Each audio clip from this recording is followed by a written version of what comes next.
Welcome to another edition of the Chicks on the Right podcast, where we talk to our friend and sponsor of the show, Zach Abraham from Bulwark Capital Management. Zach, it's been a while.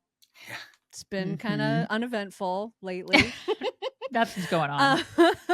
But we just watched when Netanyahu was here to give his address to the Houses of Congress. We watched the most despicable protests happening outside of the Capitol.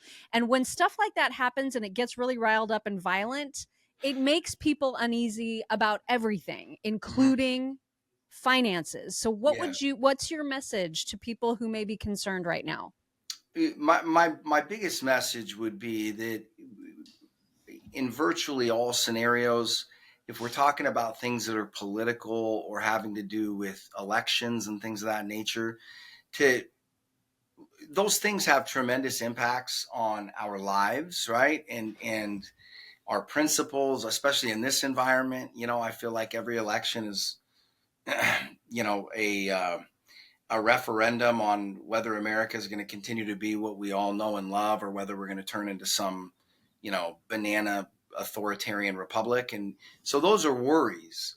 But in the short run, any turbulence that were to, so for instance, if there was a really bad protest and let's say the stock market sold off by 5 to 7%, all things being equal, we'd probably be stepping in there and buying it, just because the things that are driving the market up, especially in this environment, really aren't related to that, right? The biggest drivers of this stock market right now are the Federal Reserve and the U.S. government spending unbelievable amounts of money. And so unless I see something impacting those dynamics, it's probably not going to have a big impact. For any prolonged period of time. It could put on some gyrations in the market in the short term. But I think that those are the kind of things that investors are usually wise to just, keep a calm hand and not make decisions based on those kinds of things. And our news cycle is so crazy right now. Anyway. Yeah. But what you're watching though, and people will be like, what happened on Wednesday? NASDAQ was down 3.7%. Overall stock market was down almost 2.5%. That didn't have anything to do with the election or Biden or anything like that.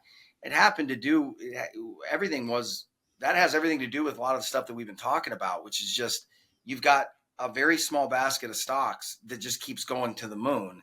And you're getting to a point where the underlying earnings and the underlying, production of those companies, they're still great companies, but they just can't support those valuations. Yeah. And markets do that sometimes, right? I mean, there's not always a reason why the market's up or the market's down. It could just be whatever, but people were like, are we finally hitting the turbulence in the market because of the assassination attempt or Biden stepping down? I'm like, no, this is just what markets do. If they go too far one direction, you're going to see a violent spin the other direction. So that's really all that was. Mm-hmm. What do you think? And I know we're all conservatives here and we're shamelessly so, but how would a Trump victory impact the markets versus a Kamala victory? Like what do you think would be the immediate response? So a Kamala victory, and I still don't really believe that they're going to run her. I still feel don't? Like you really don't? I mean, you're talking about the most incompetent person that's ever been on a major. But they're building her up, man. Oh my God. Building her They've up. rebranded her, Zach. Just completely in like 3 days. They've rebranded this woman. It's remarkable. And like my grandfather used to tell me, don't ever underestimate the stupidity of the American people. Yep. So, yeah. I've seen people change their Twitter pictures to pictures of her. Oh yeah. Right? Oh my God. I ran into that Drew Barrymore interview the other day where she called her Mamala. Mamala is what her stepkids call her. Yeah. Oh yeah. It's crazy. Fantastic. But so I think that there probably wouldn't be much reaction initially to her. And if there was any reaction, I think it would be negative, probably not deeply so. If Trump got elected, the markets would probably rally pretty hard.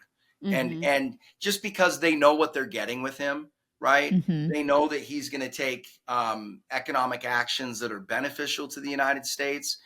With her, and deregulate. Yeah, right. She's a black box, meaning really the only things we know about her is that she sounds like she's kind of a sympathetic communist almost. Right. She's way liberal. She's more liberal than Bernie. Yeah. The fact that you called her that, though, I hope that soundbite travels forever and ever and ever, because that is hilarious accidentally. What, a black box? Yeah. Yeah. Uh-huh. I didn't even think about that.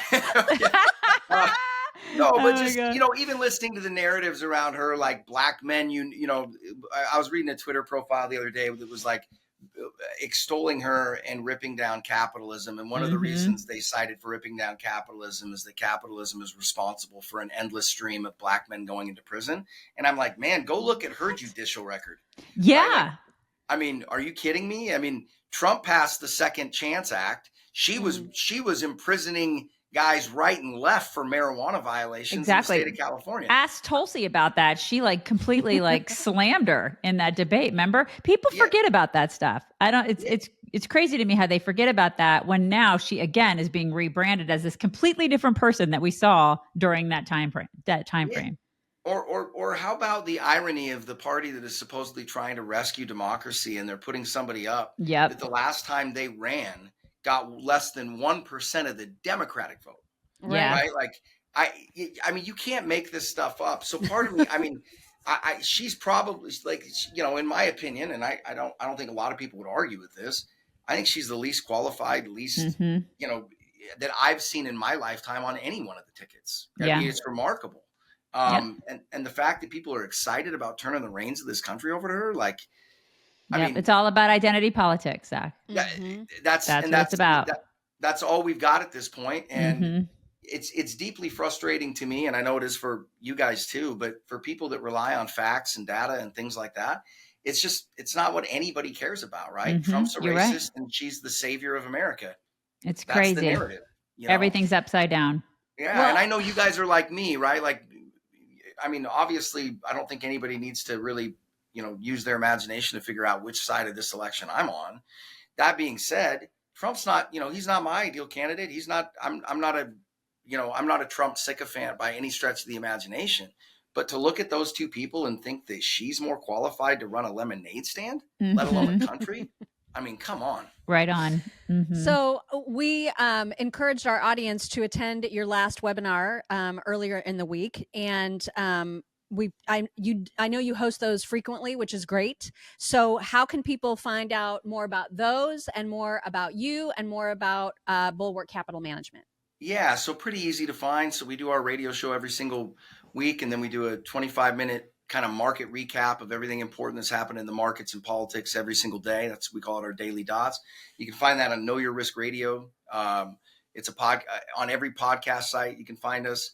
And you call 866-779-RISK. That's 800 line to our office. Go to bulwarkcapitalmanagement.com. But Bulwark Capital Management, Know Your Risk Radio, Google them. We're not hard to find. All right. Thank you so much, Zach. Appreciate it. Zach. Thank you, ladies. Fun as always. Investment advisory services offered through Trek Financial LLC, an SEC-registered investment advisor. Information presented is for educational purposes only. It should not be considered specific investment advice, does not take into consideration your specific situation, and does not intend to make an offer or solicitation for the sale or purchase of any securities or investment strategies. Investments involve risk and are not guaranteed, and past performance is no guarantee of future results. For specific tax advice on strategy, consult with a qualified tax professional before implementing any strategy discussed herein.